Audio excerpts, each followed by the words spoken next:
Hello dear student, কেমন আছো তোমরা সবাই? Welcome to my channel express teaching. তো স্টুডেন্টস, আমি আবার চলে এলাম তোমাদের জন্য রেলওয়ে গ্রুপ ডির আরেকটা নতুন প্র্যাকটিস ক্লাস নিয়ে, এবং আজকে সেট 9 দিচ্ছি। আজকের ক্লাসটাতেও তোমরা রোজকার মতো আজকেও শেষ অবধি থাকবে আমার সঙ্গে, এবং শেষে হোমওয়ার্কের অ্যান্সারটা করে তারপর ক্লাস থেকে যাবে। এবং যারা যারা হোমওয়ার্কের অ্যান্সার করবে পরবর্তী ক্লাসে তাদের নাম আমি ভিডিওতে মেনশন করব। আর ক্লাসগুলো ভালো লাগলে অবশ্যই লাইক করে দিও এবং সকলকে শেয়ার করে দিও। পুরনো ক্লাসগুলো যদি না দেখে থাকো, ডেসক্রিপশানে লিংক রয়েছে, অবশ্যই কিন্তু দেখে নেবে। আর যারা এখনও পর্যন্ত চ্যানেলটাকে সাবস্ক্রাইব করোনি, অবশ্যই কিন্তু চ্যানেলটাকে সাবস্ক্রাইব করে দিও। ফর্ম ফিল আপের কিন্তু দিন আস্তে আস্তে ফুরিয়ে আসছে, তো তোমরা যথারীতি তাড়াতাড়ি করে ফর্ম ফিল আপটা করে ফেলো এনটিপিসির। আর আগামীকাল থেকে তোমাদের নতুন এইচএস পাসদের যে ফর্মটা বেরোচ্ছে সেটারও যদি আপডেট কিছু পেয়ে থাকি আমি ভিডিওর মাধ্যমে জানিয়ে দেবো, বা পিডিএফ আমি টেলিগ্রাম বা হোয়াটসঅ্যাপ গ্রুপে সেন্ড করে রাখবো, তোমরা দেখে নেবে। আর যথাসম্ভব তোমরা পুজোর আগেই ফর্ম ফিল আপগুলো করে ফেলার চেষ্টা করো, কারণ পরবর্তীকালে একটু অসুবিধা হতে পারে। আচ্ছা, তো চলো আজকের ক্লাসটা শুরু করে দিই। আজকের ক্লাসের প্রথম প্রশ্ন স্ক্রিনে আসছে। পাঞ্জাব ললিত কলা একাডেমি কোথায় অবস্থিত? Option A Muktsar, option B Ludhiana, option C Patiala এবং অপশান ডি চণ্ডীগড়।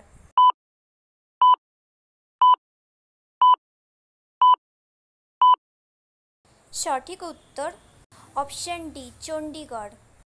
নেক্সট, জল ঘনীভূত হয়ে বরফে পরিণত হলে কি ঘটে? অপশান এ তাপ শোষিত হয়, অপশান বি তাপ নির্গত হয়, অপশান সি তাপের পরিমাণ অপরিবর্তিত থাকে এবং অপশান ডি এর কোনোটিই নয়।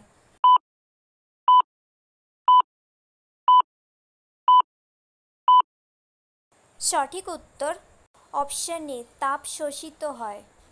নেক্সট কোয়েশ্চেন, নিচের কোন গ্যাসটি নোবেল গ্যাস নয়? Option A xenon, option B argon, option C helium এবং অপশান ডি ক্লোরিন।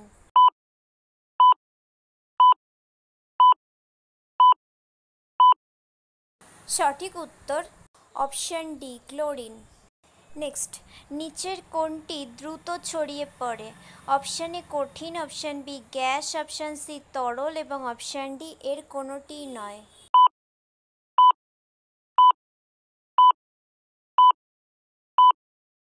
সঠিক উত্তর অপশান বি গ্যাস।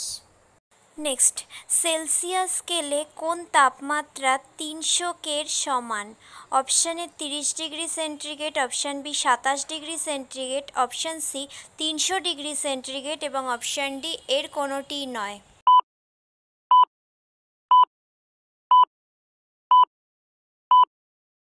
সঠিক উত্তর অপশান বি 27 ডিগ্রি সেন্টিগ্রেড। আচ্ছা, আজকের ক্লাসটা তোমাদের কেমন লাগছে অবশ্যই কিন্তু আমাকে কমেন্ট করে জানিও। ভালো লাগলে অবশ্যই একটা লাইক করে দিও এবং সকলকে শেয়ার করে দিও। আর আজকের ক্লাসগুলোও কোয়েশ্চেনগুলোও বেশ একটু অন্যরকম, জিএসের ওপরেও বেশ কিছু প্রশ্ন রয়েছে, তো তোমাদের আশা করছি খুব হেল্পই হবে। এবং সকলকে কিন্তু শেয়ার করতে থাকো, যারা যারা পড়াশোনার মধ্যে রয়েছে সকলকে শেয়ার করে দিও ভিডিওটা।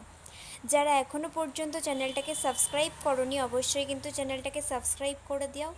আর পড়াশুনোর পাশাপাশি প্র্যাকটিসটা খুব মন দিয়ে করে যাও। প্রয়োজনে আগামীকাল তোমাদের মক টেস্ট আসতে চলেছে, সেটাতে ঠিক মতো অ্যান্সার করার চেষ্টা করো এবং আমাকে সাবমিট করো অ্যান্সার করে।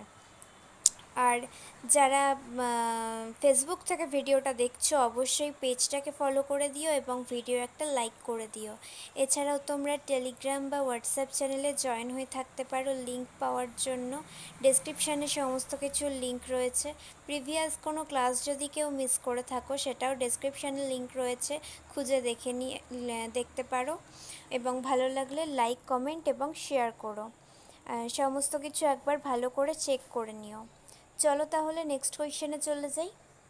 নেক্সট কোয়েশ্চেন, প্রথম যুব অলিম্পিক গেমস অনুষ্ঠিত হবে? Option A Japan, option B চীন, অপশান সি উত্তর কোরিয়া এবং option D Singapore.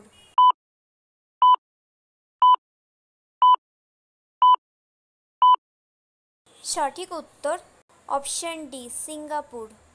Next question, Pandya রাজবংশের রাজধানী কোথায় অবস্থিত ছিল? Option A Mysore, option B Kanchipuram, option C Madurai এবং option D Delhi.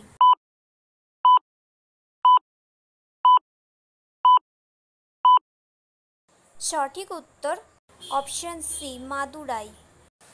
Next question, Tripitaka হলো এর শাস্ত্র? অপশান এ জৈন ধর্ম, অপশান বি হিন্দু ধর্ম, অপশান সি বৌদ্ধ ধর্ম এবং অপশান ডি মুসলিম ধর্ম।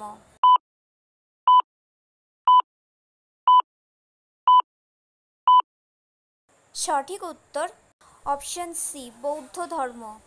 নেক্সট কোয়েশ্চেন, আধে আধুরে রচয়িতা কে?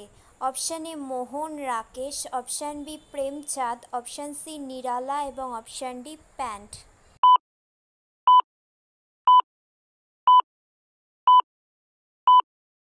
সঠিক উত্তর অপশান এ মোহন রাকেশ।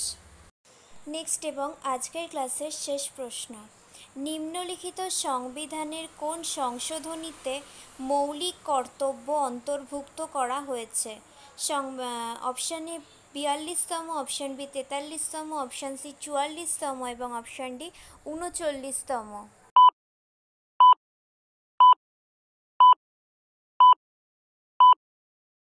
সঠিক উত্তর অপশান এ 42তম। ব্যাস আজকের ক্লাসটা তাহলে এইটুকুই।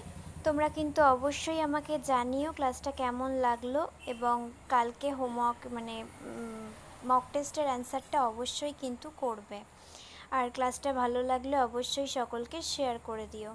রোজকার মতো আজকেও একটা ছোট্ট হোমওয়ার্ক, যার প্রশ্নটা আমি পড়ে দেবো, তোমরা অ্যান্সারটা আমাকে কমেন্টে করে দেওয়ার চেষ্টা করবে। তো চল আগে কোয়েশ্চেনটা পড়ে নিই। কেন্দ্রীয় খাদ্য প্রযুক্তি গবেষণা ইনস্টিটিউট কোথায় অবস্থিত? Option A Delhi, option B Anand, option C Ahmedabad এবং অপশান ডি মহীশূর। তোমরা যারা যারা জানো কমেন্টে অ্যান্সারটা করা, তো সোজাই মনে হচ্ছে, পারবে আশা করি সকলেই। কমেন্টে জানাও, যারা পারবে না ভুলভাগ যা হোক কিছু একটা কমেন্টে করো, ঠিক হোক পরবর্তীকালে তো আমি ঠিক অ্যান্সারটা বলেই দেবো পরবর্তী ক্লাসে। আর যারা যারা ঠিক উত্তর দেবে পরবর্তী ক্লাসে তাদের নামগুলো আমি ভিডিওতে মেনশন করব। আর মন দিয়ে পড়াশুনোটা করে যাও, প্র্যাকটিসটা করে যাও। আর পুরনো ক্লাসগুলো যদি কেউ না দেখে থাকো অবশ্যই কিন্তু ডেসক্রিপশান থেকে দেখে নিও। চলো আজকে আসি তাহলে। ওকে স্টুডেন্ট, আজকের ক্লাসটি তাহলে এখানেই শেষ করছি। এতক্ষণ ধরে ধৈর্য ধরে আমার ক্লাসটি দেখার জন্য তোমাদের সকলকে অনেক ধন্যবাদ। আজকের ক্লাসটি যদি তোমাদের কোথাও কিছু ভালো লেগে থাকে অবশ্যই একটা লাইক করে দিও। তোমাদের বন্ধু বান্ধব সকলকে ভিডিওটি শেয়ার করে আমাদের তথ্যগুলো তাদের কাছেও পৌঁছে দিও এবং সাবস্ক্রাইব করে আমাদের সঙ্গে থেকো। নেক্সট ক্লাসে খুব শিগগিরই দেখা হবে। ততক্ষণ সুস্থ থেকো, পড়াশুনো করতে থেকো। Thank you.